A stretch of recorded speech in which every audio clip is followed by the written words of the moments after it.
Hey guys, did you see my new intro? I like it. I like it.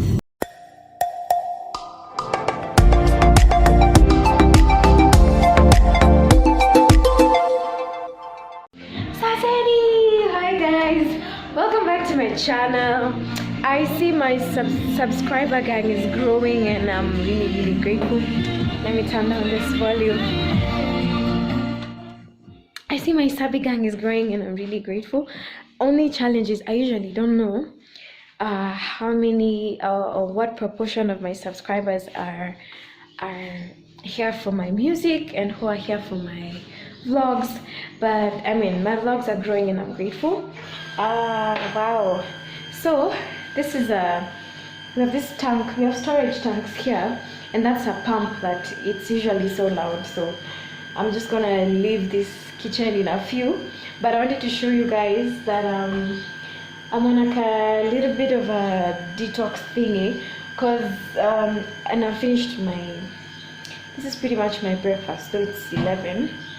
I'm in a little bit of like a detox thingy because I felt like my body was in a bit of a funk. I feel like I've been doing a lot of unclean eating, or just eating, and sometimes even overeating. When you eat mpaka there's this little bit of a rule when it comes to dieting and nutrition. You should always leave the eating table feeling like you could eat some more. Like, you shouldn't necessarily eat until you're very full. And so I feel like I've been doing a lot of that. Like I'm always eating to my fill, eating anything. So and I started to feel like my body is becoming a little bit sluggish, just feeling all blah. And I just wanted to jumpstart and just get back. So I did a 24-hour fast. There's the fasting for faith, and then there's the fasting for your body. But you can always, as a Christian, if you're a Christian and you believe in, you do fasting, you can always combine that. Once you fast to pray, then you as well just give your body also time to flush out stuff, and but of course taking water is usually really good as well.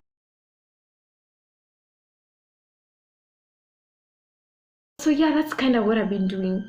And then I also just started feeling like I'm so tired with my hair.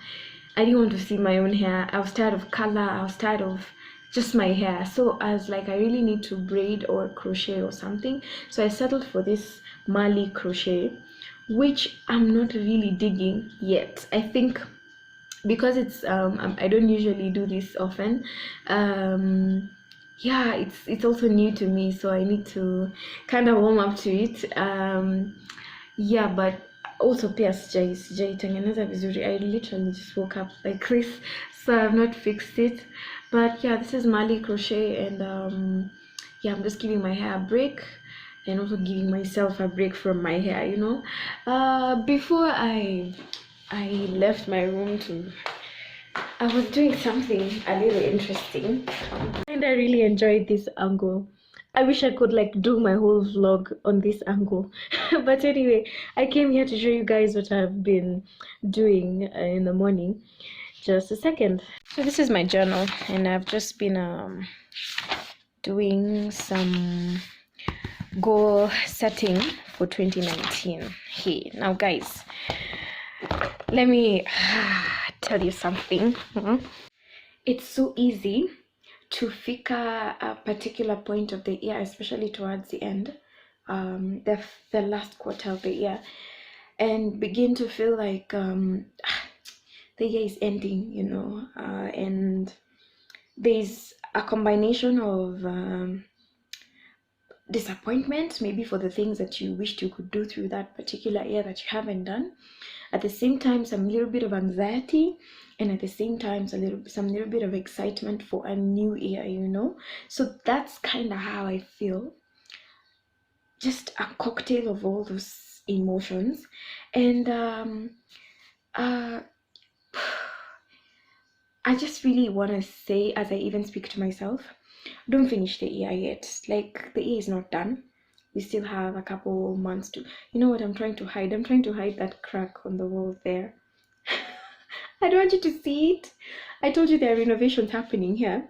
Um, and part of the rooms that are going to be fixed is this other room that borders my room, which is kind of like my room as well. It's a guest room, but yeah. So when it was done, when the house was renovated, Kitambo, when it was done, it's like it was done haraka.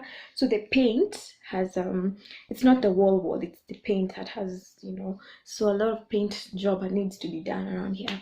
But anyway, I was seeing how it's so easy to get into that place where you fika October, November, and you're like, mwaka imeisha, and you slack, and you just become, easy, not intentional about how you spend your time and everything. And you know what that really is actually losing time, because the year is not over. I mean, so much can happen in these 60 plus days that are remaining. So that's like a place I'm in as well, because I'm just reminding myself, okay, Laura, in as much as you're a little bit excited about 2019, I'm always excited about fresh starts, new beginnings.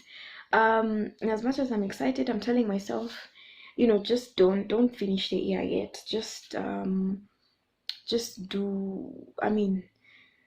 what you've got to do for the rest of the year. But it's okay to plan. So anytime like an idea comes into my mind, I usually just run into it immediately. So I had ideas of planning for my year. So I've set my goals for the different facets: family, everything, music, school, and what I was doing on the tables was just kind of setting deadlines for myself, deadlines and sub deadlines, like I want to do this by this month or by this day, all that. So just so that I can, as I finish the year, I know what I'm looking at for next year. I know I'm kind of like those people who can make you feel like you're not organized or something, but I've always been like that. I've always been so, you know, I'm a little too organized. So yeah, that's me. So I've been doing that, and I wanted to say that, yeah, don't end the year yet.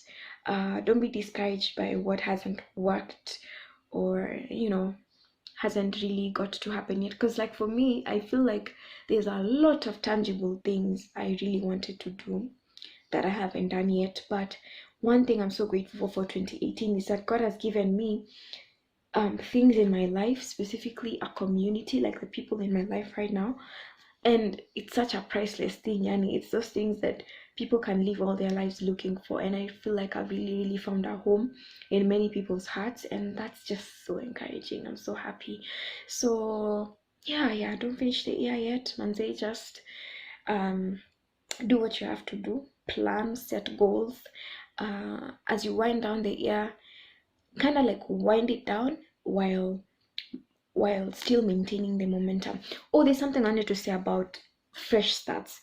I learned that people who, as human beings, I feel like we constantly feel like we need to keep starting over and over. Even in our faith, sometimes you feel like, hey, I need to start afresh with God, I need to start afresh.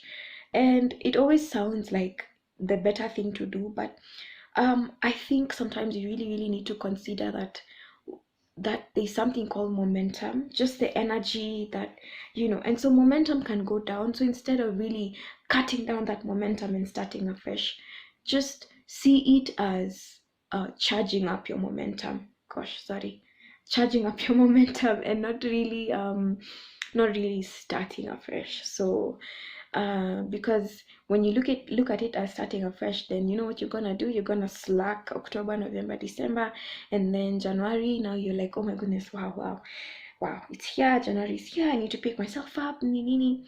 But yeah, just kama momentum imeshuka, charge it up and try to finish well, so that by the time January is here, you have like really great energy going on. So today is Wednesday, and I'm home. I've kind of given myself a day off. Akimi, oi. I had a really long day yesterday at school. Today there are elections at school, so there's a lot going on at school, and I was like, so there was one class from 9 to 11, which I didn't go to. Even the lecturer came really late. Because I was just like I'm not even sure he would. I wasn't sure he would come. So anyway, I only had that one class today, and then later today I'm going to be going to Sitam Valley Road. There's an artist prayer day organized by Groove. So I think for now I'm just gonna do some work. I have some schoolwork to do, some project assignments, some little more planning to do, and then I'm gonna catch you around 4-ish when I'm going there for a little bit more chit chat.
I'm in traffic, just a little bit of traffic on Uhuru Highway.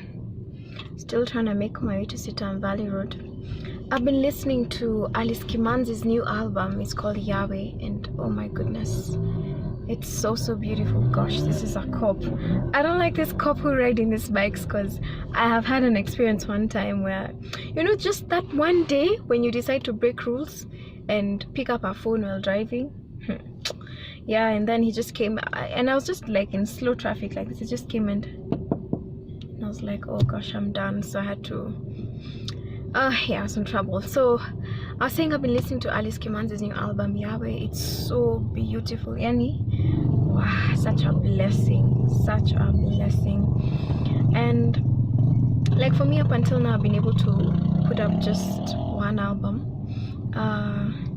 When I see people coming up with even just a single, I mean, I'm always so happy for my friends, for fellow artists, because it doesn't come easy. Being an artist is so much, Yani. Like currently, maybe you want to see my eyes. I've been in the process of organizing a video shoot, which for every single song has its own story. Like every single song has its own journey of how it evolved and all the planning and how it went and everything. And this particular song that I want to do has really like taken me so long. I think it's the song that's taken me the longest time to work on, and that's mostly because I've just faced a few challenges here and there. First thing is, when you're an artist, a creative, let me just speak for musicians, and a few things may be specific probably to gospel musicians. First of all, just the simple fact that whatever you're doing is not just for your sake, but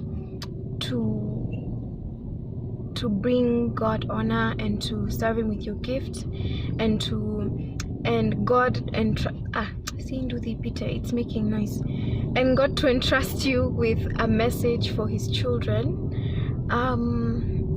That's such a powerful mandate. Let me tell you, it's not spiritually the ground beneath you is ever heated. Like you really need to always be in a place of prayer. And that's why even like this thing I'm going for today, Artist Prayer Day, it's a good initiative because artists we really need to be in that place always, and once in a while be recharged, reignited. And that's why it's good for artists, Christian artists, to be gospel musicians, to be in a place, to be plugged into a church and under a spiritual cover. So yeah, spiritually it's something, because everything that I put out really comes from God, and if I'm not in touch with God, I'm gonna miss it, or I'm gonna simply or easily do my own thing. And there's something I like to say, that it's possible to be very busy working in the vineyard but not bearing fruit. Those are two completely different things. So I always want to be working, yes, but also bearing fruit for the kingdom. So there's that. Then there's money. Goodness, money. I won't lie to you, it's not easy. Yani, the thing is, music is very capital intensive. To record a song itself is a lot of money, and now to shoot videos, it's a lot of money, because you have to book venues, pay for the shooting, you know, if you have a stylist, makeup artist, all those people, service providers, you need to pay them. Like, doing a video is almost like doing an event, you know. You really need a lot, and it's very capital intensive. And I always thank God that I fortunately have my parents to support me right now at this particular point in my life. Of course, I would want to get to a place where, I hope the noise is not too much, but of course I'd want to get to a place where eventually my music is self-sustaining, and I'm also able to make from it such that I can be able to cater for everything. And can I just be very honest, you may think that I'm already there, but I'm not. No lie, I'm not. And many times I really want to do so much more, but there are many times I've said to myself, Aki, if I just had $1 million, $1 million bob, Kenya, and even Kenyan bob, I would do so much, and it would give me mileage, and I'd soon be able to earn from my music. So yeah, earning from your music takes a while, and before you're able to earn enough for it to sustain itself and also make you money, that's something. And you need money for everything, maintaining your brand, maintaining your image. You always need other people's services here and there. It's just a lot. So that's a challenge over there. And the thing about, people expect that you know, that whole thing of people looking at me talking to myself is happening again, because my mom's car, her windows are not tinted. So I was saying, what was I saying? I've lost my train of thought, but I know I was talking about money. I could go on and on by there. I'd probably never finish if I was talking about money. But we really need a lot of money every other time. The second thing I'd say is almost in relation to money, that's what I was about to say. I think I wish I had as much money as people thought I had. You know, people think you have a lot of money. People expect you to come through in different ways, and you want to. Lakini, hey, just because you see me on TV doesn't mean I'm filthy rich. I'm getting there, but not yet. So second thing I think is a team. Being an artist is not just a solo thing. You really need people who believe in your vision, who you can work together with, who can see whatever you're doing from the outside, and give you insight and wisdom to just bring things together. So yeah, coming up with a team, it's not that thing that you just pick anyone and everyone. By the way, you can really mess up even the people that you work with, the producers and everything, because I mean there's so many cases of producers taking advantage of people. Yeah, even that, like, it's a lot. I mean, I don't know any single person, artist rather, and even I myself have my stories, who doesn't have a story of how so and so did this or that to them, that really damaged them and even sabotaged their career at some point in whatever big or small way. It's crazy, I tell you. So yeah, choosing the people to work with and do this whole thing with is not easy. It takes a lot. Please let me pass. Come on. There are so many voices that speak to us as artists. Oh goodness. Your parents have these ideas for your music. Your friends have these ideas. Your producers have these ideas.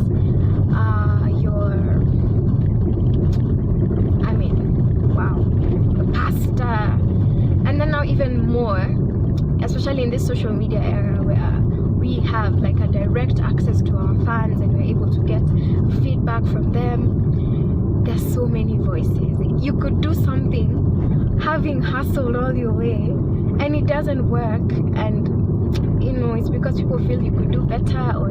And I'm not saying that feedback is really good, by the way, it really helps us to grow. Speaking for myself, I appreciate all kinds of feedback. It's only that there are some things that are not necessarily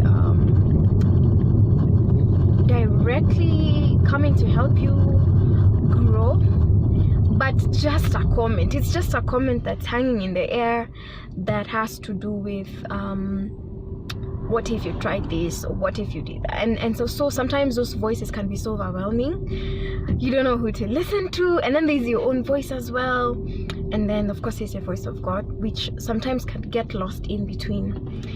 And I think also being in the limelight, that, oh wow, this is dope super bike. Being in the limelight also, there's pressure, no lie, there's pressure to be more than you really are. And I always pray for just the grace and the wisdom, because I'm not comfortable being, by the way, if I'm not comfortable with something, I'm not comfortable being what I'm not, or trying to fit myself into a box. And I have in very many situations found myself being pushed to be like so and so and to fit into this mold. And so sometimes you can be fixed into a particular image that's not really who you are. So by the time you really bring people into seeing this is who I really am, don't try to change me, take me as I am, sometimes it can be a challenge. And then of course comparison. Some of these things are not specifically to musicians or anything or people in the limelight. It's just generally in life we all face periods where we compare ourselves to other people. So you compare yourself to like people who are working in the same space with you, whatever they do, and you feel like sometimes, honestly, you feel like you even feel you're very vulnerable to jealousy. Gosh, I'm being so honest, because you can feel like this particular person is where I want to be or where I should be. Wow, yani, and sometimes it comes from, again, that pressure, people speaking into you and telling you, you know, so and so did this, you could do it as well, so and so did, and sometimes just like, could you just allow me to be me and to walk my own journey? So honestly, living doing your thing and doing the thing that you love publicly, and also it coming along with you living a public life is not easy. It's not easy because of that pressure. It's not easy because sometimes you don't know just how far do I go in bringing people into my life. If I'm sharing something with people, how much details do I put into it and what do I withhold? Who do I bring in? I mean, there's so many people you're gonna meet in your life, I'm telling you, and they're all going to look like they really love you, but you have to be so careful who you bring into your inner circle. It can be a mess. And the thing about the limelight is that that light can shine too bright, it kills you. So it's a daily journey every day, just telling yourself, Abu, just do your thing and do it to your best. So wow, tuna need to kuelewana and to pray for each other and to be real. I'm so into being real, yani, because I remember last year, I even shared with you a bit of, it was in line with how I got into this anxiety funk. It was really hard being in a place where I want to do more, but I'm not able to. My finances don't look like they can work. Sometimes my parents have so much in their hands, I can't really also come in and say, I want to do a video, I want to do this, I want to do this project, I want to upgrade my website, you know. So like this year I would have wished to do so much more. Like, you know, challenges are many, but I am so optimistic. I think God has keep sowing seed onto the ground, keep doing your thing. God never fails, and God is a rewarder, and there are principles that really work when it comes to this thing. You reap what you sow. So I'm really big on keep working, keep putting in your best. So I believe that there are so many better days to come for me, for my ministry, for my music, for my life as a public figure and all that. So yeah, so I'm almost here, and I think I'm going to sign out. Yeah, so I'm gonna sign out. Thank you so much for watching. Thank you so much for keeping it with me. You know, you guys, I penda you so much, and I pray that we get to learn from each other more and more each day, and be blessings to each other. So Mungu abariki sana. Bye.